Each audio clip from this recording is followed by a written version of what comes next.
Cavadeos présente.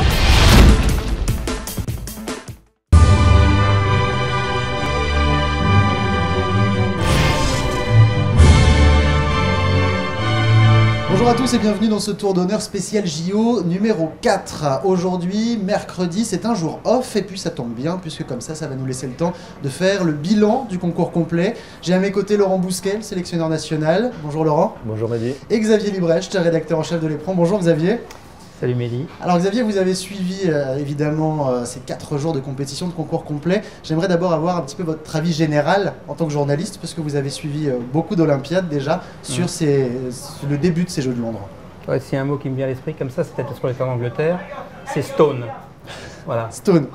C'est-à-dire que bon, on était quand même parti avec l'idée qu'on pourrait faire quelque chose. Ça a été déclaré. Je veux dire, on espérait une 5e place au minimum, ou en individuel ou par équipe. Puis là, on est loin, quoi. Donc, ouais, Stone.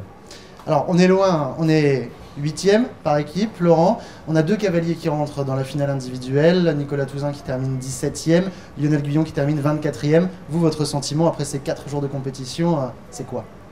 Ouais, effectivement, c'est décevant. C'est décevant par rapport aux objectifs qu'on s'était fixés. Si on analyse les choses de façon un petit peu plus fine, c'est vrai qu'on a été très pénalisé aujourd'hui dans ce dernier jour par la blessure de Karina. C'était aussi un choix qu'on a fait avec le cavalier, avec le vétérinaire et tous ensemble pour la préservation du cheval. C'est vrai que la blessure n'était pas non plus d'une blessure d'une gravité énorme, petit problème de tendon. Si on avait joué pour une médaille, je pense qu'on aurait fait ce qu'il fallait pour que le cheval puisse passer la visite et sauter.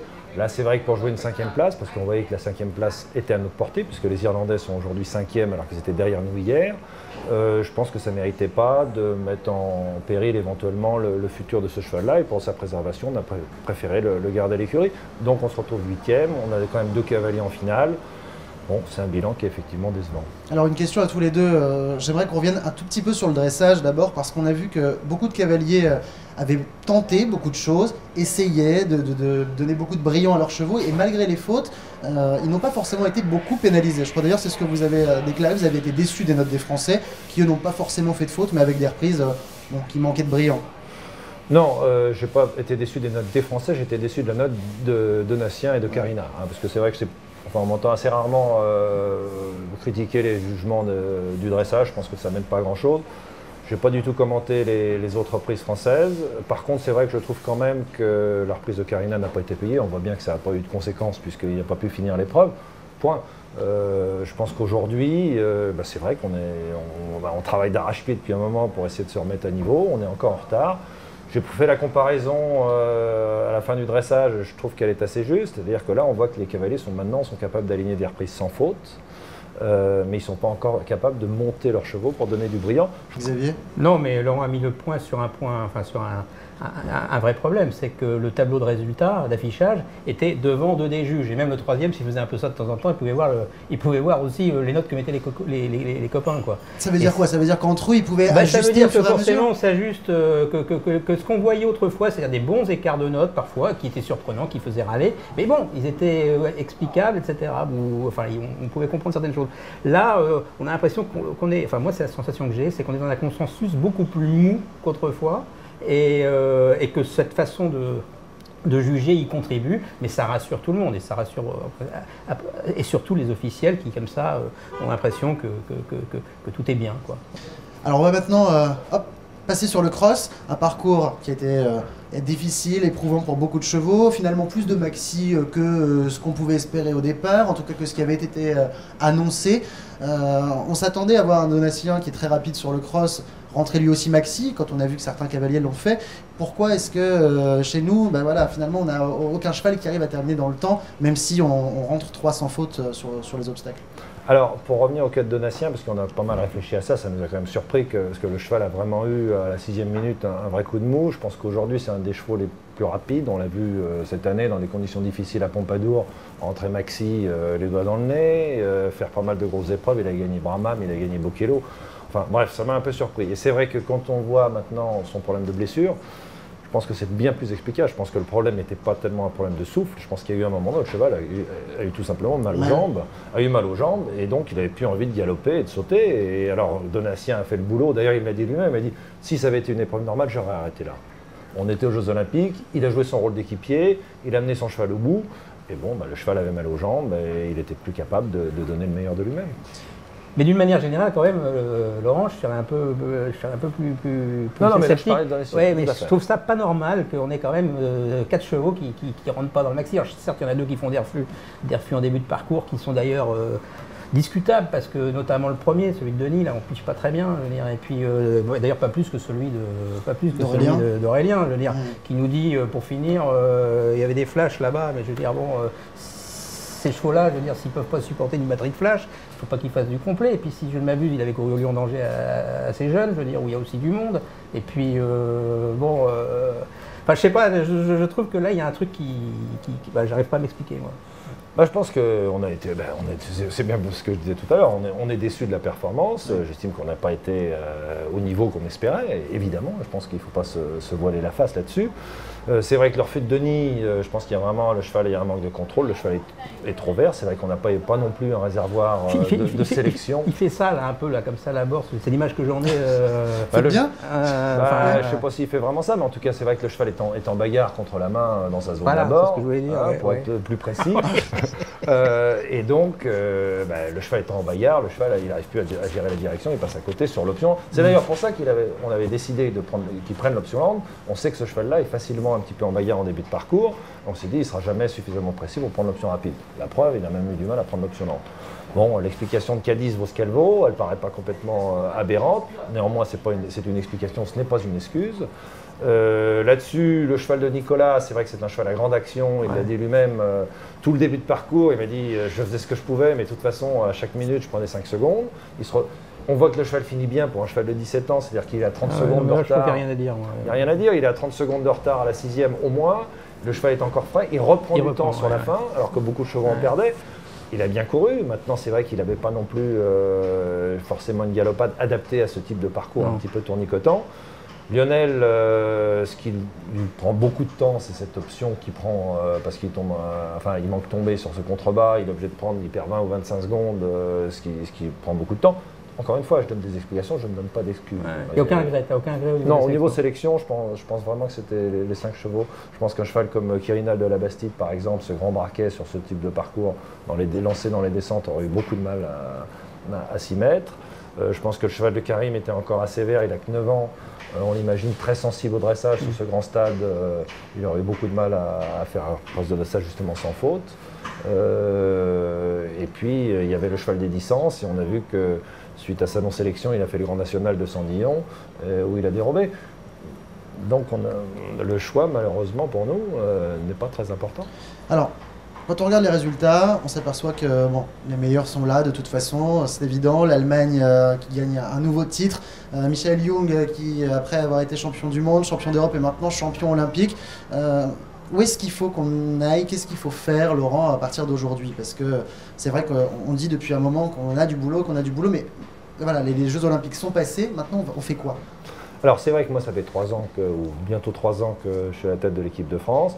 C'est vrai que j'ai eu beaucoup de projets finalement à court terme, parce que tout ça on était quand même dans le court terme, c'est-à-dire qu'il y a eu la première année, les championnats du monde sont arrivés très vite, il a fallu construire une équipe nouvelle. On s'est retrouvé ensuite avec une nécessité de qualification au championnat d'Europe, je pense que ça avait bien fonctionné, on était sur un niveau européen. Et puis là-dessus, les Jeux Olympiques sont arrivés, j'ai senti qu'il y avait cette nécessité d'améliorer le dressage. J'ai fait appel à un cavalier entraîneur allemand pour essayer de nous aider. Je pense que c'est ce qui permet aujourd'hui de faire des sans fautes justement sur le plat.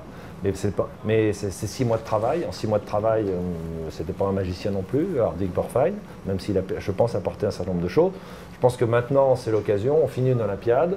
Il faut vraiment mettre les choses à plat, réfléchir, et puis, je pense qu'il faut absolument trouver des pistes dans l'organisation, dans la structuration du travail avec la fédération pour arriver à améliorer tout ça. Parce qu'on voit qu'aujourd'hui, le très haut niveau, ça devient vraiment quelque chose de très pointu, de très pro. Et les nations qui sont derrière poussent aussi. Voilà. Enfin, on voit les Japonais qui ont eu des soucis sur le cross, mais quand on les voit sur le dressage, c'était quand même phénoménal.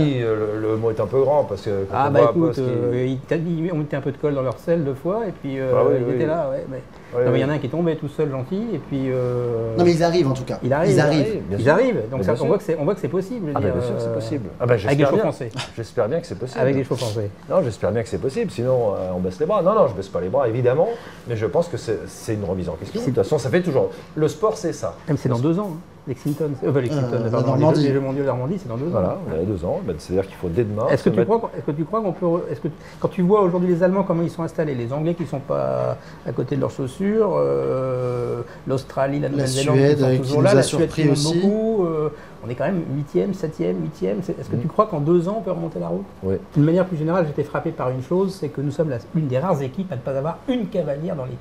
On a 700 000 licenciés à la fédération, dont on dit 70-80% sont des cavalières. Et on n'en voit pas une au top.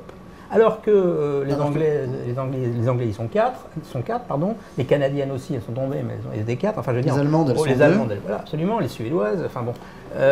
Ça me frappe. Et pourquoi? Alors, ça c'est une bonne question. Je vais vous faire une petite confidence. Quand j'ai pris le poste d'entraîneur de l'équipe de France, c'était donc juste suite à Fontainebleau. Et il y avait une image qui avait été assez étonnante, c'est pendant la présentation des équipes à Fontainebleau, où les Français étaient 12, il y avait 12 garçons.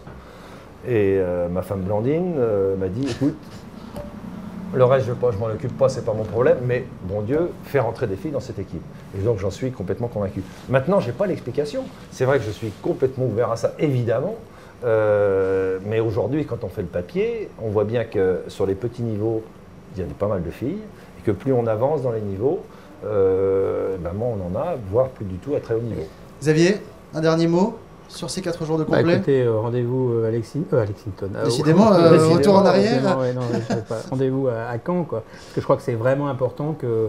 Chez nous, c'est vraiment important qu'on remonte ça, quoi. Je veux dire qu'on soit chez nous avec nos chevaux, parce qu'on voit qu'on les a malgré tous les chevaux et qu'on a le savoir-faire, mais que c'est décevant de patiner, parce que j'ai l'impression qu'on patine, voilà, depuis la médaille d'Athènes, qui a été une médaille aussi un peu acquise. Les Allemands ont souffert beaucoup à ce moment-là, je veux dire, de cette faute de Bettina Hoy, je veux dire, mais voilà, je crois qu'il y a un énorme boulot à faire, et j'espère que Laurent le fera. Tout le monde va se mettre au boulot encore plus. Je vais m'y atteler dès demain. Merci beaucoup Laurent, en tout cas de vous être arrêté pour ce numéro spécial de Tour d'Honneur. Rentrez bien en France, j'imagine que vous allez suivre de toute façon vos petits camarades français depuis la France. Bon retour, merci beaucoup. Merci, au revoir. Merci Xavier, on se retrouvera très certainement dans cette quinzaine olympique. Et puis nous, on va quitter cet endroit très cosy pour aller faire un tour juste devant les grilles du parc, parce que là-bas, il risque d'y avoir de l'ambiance, puisque certains évidemment sont en train de fêter les victoires, puisque l'Allemagne, je vous le rappelle, a remporté ces Jeux olympiques devant la Grande-Bretagne et la Nouvelle-Zélande. Alors on va tout de suite aller faire un tour là-bas.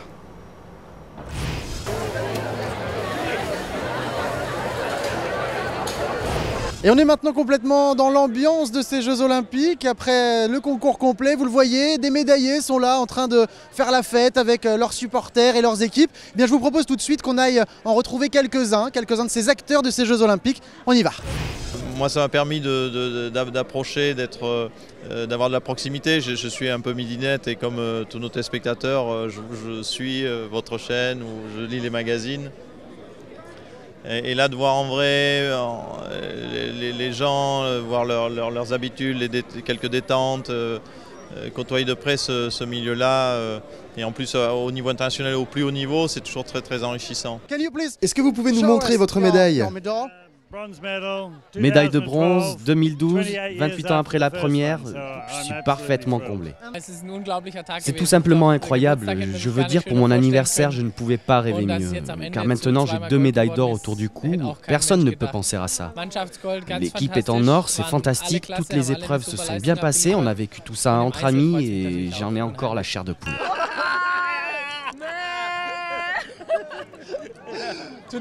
C'est une très très bonne journée pour l'Allemagne. Hein. C'est un rêve qui devient réalité. Un rêve qui devient réalité. C'est de la folie, de la folie. Désolée, je n'ai plus de voix. Et c'est maintenant la fin de ce numéro de Tour d'Honneur spécial JO. On se retrouve évidemment demain pour le prochain numéro. Et on se quitte encore avec des belles images.